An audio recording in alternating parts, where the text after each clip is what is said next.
Dia 6 de junho, tem eleição para o Parlamento Europeu. No enquadro de essa Fundação OCAN e a Rede Europeia contra Racismo, ENAR, te organiza encontro informativo e interativo para o dilema Unir em Diversidade. A promessação a tomar lugar de viernes último, 26 de abril, na Den Haag, e tem de 2 sessões de luna de mei.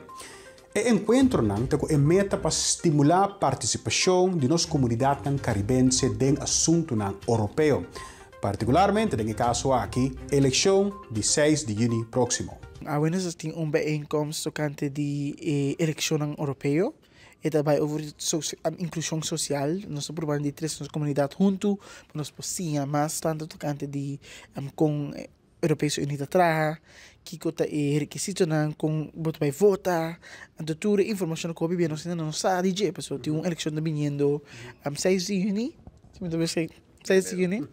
Along lá, então, livro nós estamos andando eigenlijk en tinha na cultura de votar, pero nós mira se go bem nós não participar em processo eleitoral. Então pensei essa que é importante para nós não junto para nós ter intercâmbio de informação.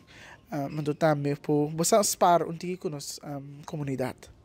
Deze specificiteit heeft te maken met dat post-activisme wat ook al in het verleden heeft georganiseerd als het ging om de Europese verkiezingen. Het was altijd een streep van oogpunt geweest om het democratische proces zoveel mogelijk tot een succes te worden als het gaat om de mensen van de Caribische afkomst, of tenminste onze gemeenschappen.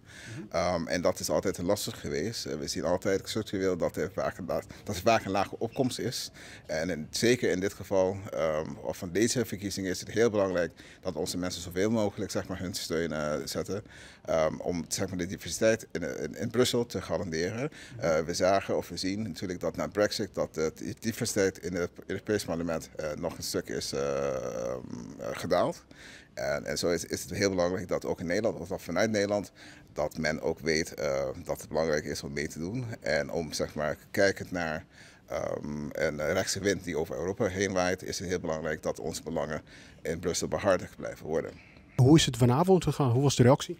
We zijn heel erg blij met de opkomst. We zagen net een heel enthousiast publiek die heel erg durfde hun mening uit te spreken voor stellingen. Of ze nou eens waren of oneens waren. Heel erg leuk om te zien en we zijn heel blij dat wij dat mogen doen. Dit project wordt mede mogelijk gemaakt door financiële steun van het ENAR. Dat is European Network Against Racism. Ook al is lange tijd een trots lid daarvan. En dan, zo hebben wij dit project kunnen omzetten.